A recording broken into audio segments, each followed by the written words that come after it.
We've got Mummy and Josie here as well. Eric, well, this is a different vlog. So you still think Portugal's going to win, do you? There's an army of Switzerland fans coming for us. So if the Switzerland fans just come for me and I'm like, hey, I'm supporting you today, because that is true and I am. Come on, Switzerland. Portugal. I think we've got to cheer Portugal. Portugal, I think we've got to cheer. We've got to cheer Portugal. Plenty of goals. Plenty of goals, let's hope so. What score do you think it's going to be? I don't know, let's say 2-1 to Portugal. 2-1 Portugal, there you go. So we're just walking to the ground, 5 o'clock kick-off. Josie, who's going to win? Portugal. Switzerland. Switzerland, we're saying Switzerland. Switzerland, a lot of Switzerland fans behind us there. If you can see the group, lots of Switzerland fans behind us there.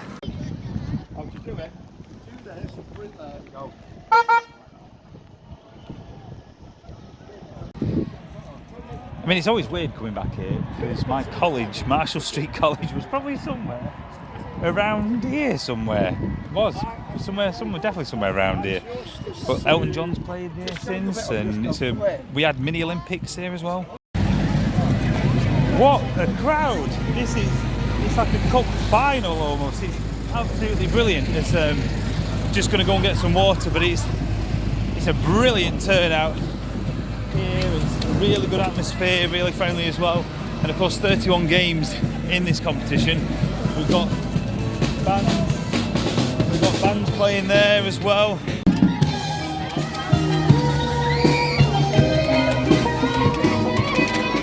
The 18-year-old Kita Nazaré, the rising star, one of the most promising Portuguese women players of all time, as the first female.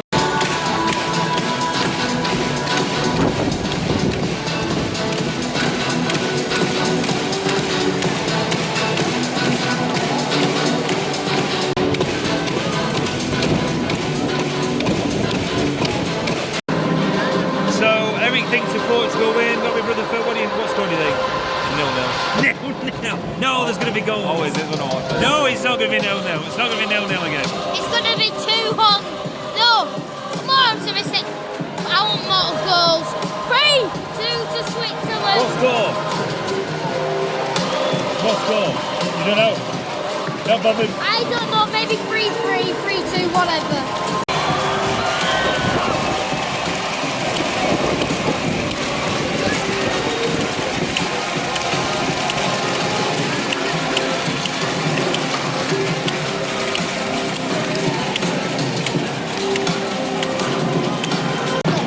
Yeah, but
Please be ready half for the time, end of the match. show us your flag, there it is.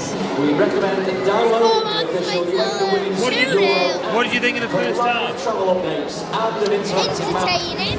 It was a cracking first goal. It was a brilliant first goal, and then the second one of the set piece. 2 minutes later. It was a brilliant few minutes. Phil, what do you think of the first half? The prediction were wrong anyway. Hey, your prediction was wrong, weren't it? Portugal looked like they've woke up, Eric. Portugal looked like they've woke up in the last 10 minutes, would you think? He's got his tournament programme. So for all those Bradford fans out there, this is what a programme looks like. Do you remember one of these? Yeah, get on the petition. I'll put the link in the description again. See, who says young people don't like programmes?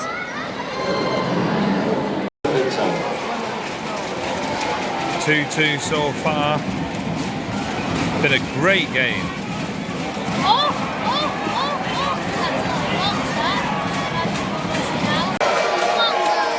84 minutes gone, corner coming in. Oh, it's cleared away.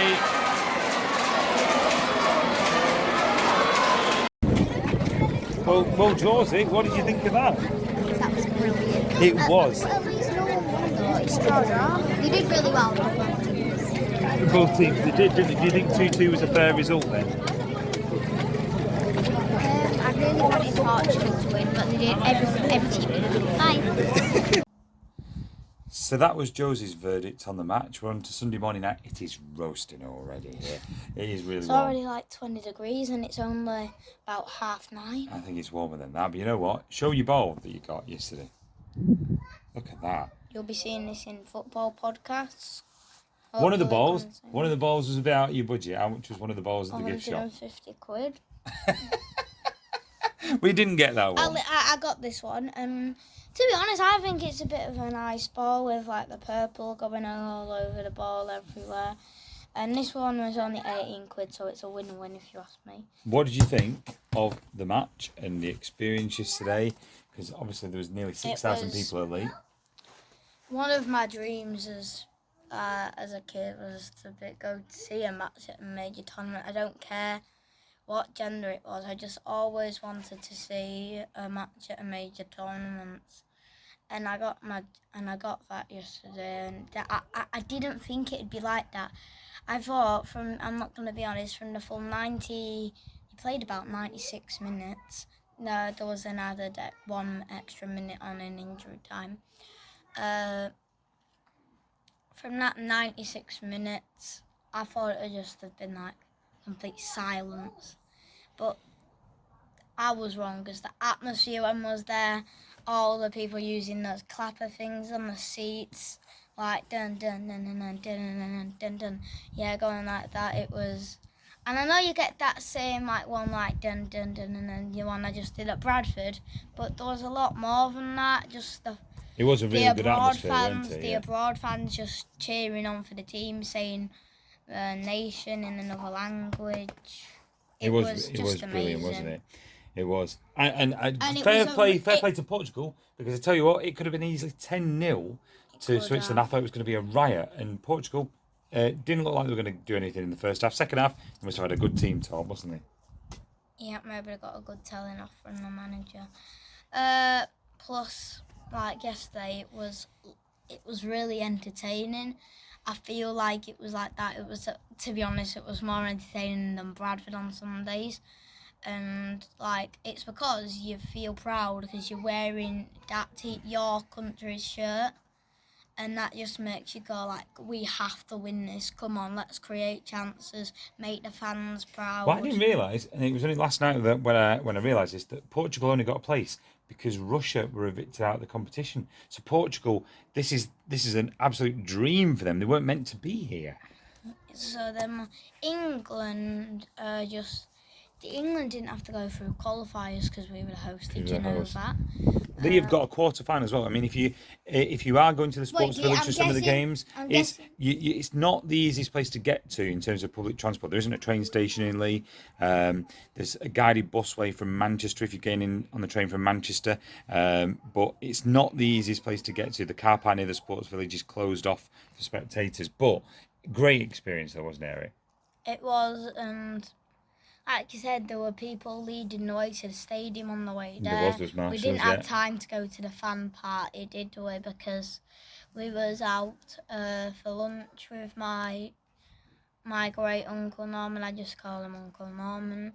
And at his birthday for his 80th, and we didn't have time to go to the fan party. We only had like 15 minutes, and we thought, you know what, let's just get to the stadium, see what's there. Yeah, it was a great experience, and to be honest, I have been to that stadium before.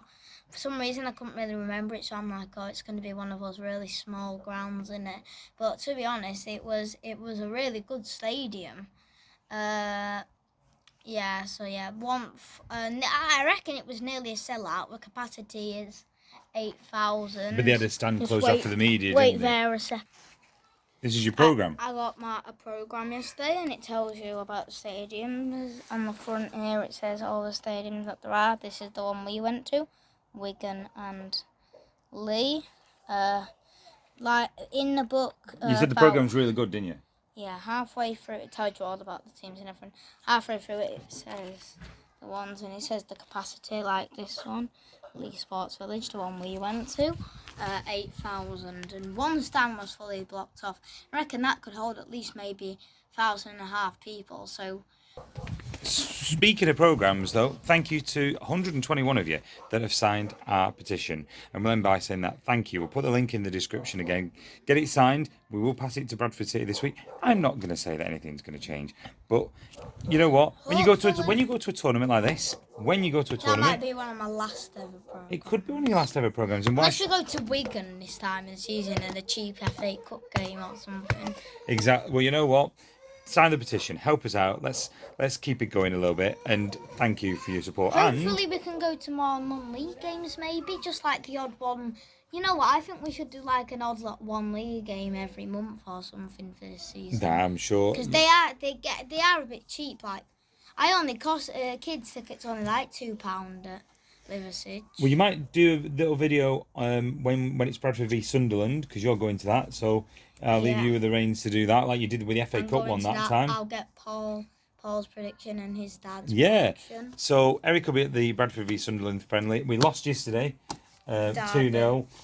But you know what? We'll get into winning ways. I'm sure we will. It was only pre-season, wasn't it? Up next weekend, Bradford have Chesterfield, and then we've Sunderland, like you just said. Chesterfield away, I think, and then Sunderland at home. Isn't it York? Oh yeah, it's York, and then we play Chesterfield. Isn't it York in midweek? I don't know. Anyway, we are playing York and Chesterfield and Sunderland very soon. Right, that's it from us. Thank you for watching, and it was brilliant to be at the Euros. A very special episode of Chris and Oak's Bid Match is now officially ended. Bye.